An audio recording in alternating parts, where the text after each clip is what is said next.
ভারতীয় বিমান হামলায় তাদের কিছু বেসামরিক এলাকা ক্ষতিগ্রস্ত হয়েছে। উভয় দেশের মধ্যে উত্তেজনা তুঙ্গে ওঠে এবং সীমান্তে ব্যাপক সেনা মোতায়েন করা হয়।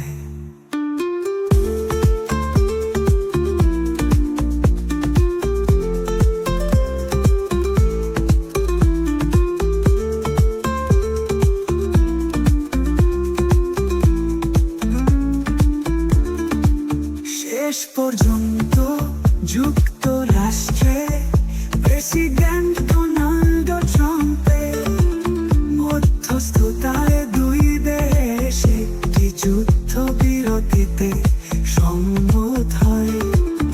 এই চুক্তি অনুযায়ী 10 মে বিকেল 5টা থেকে স্থল, আকাশ ও সমুদ্র পথে সব ধরনের সামরিক অভিযান বন্ধ থাকবে।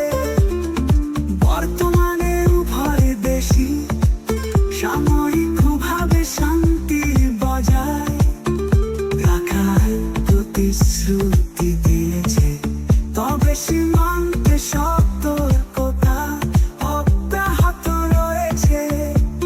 আন্তর্জাতিক সম্প্রদায় এই পরিস্থিতি উপর নিবিড় নজর রাখছে এবং আশা করা হচ্ছে এই যুদ্ধবিরতি ভবিষ্যতে স্থায়ী শান্তির পথ প্রশস্ত করবে।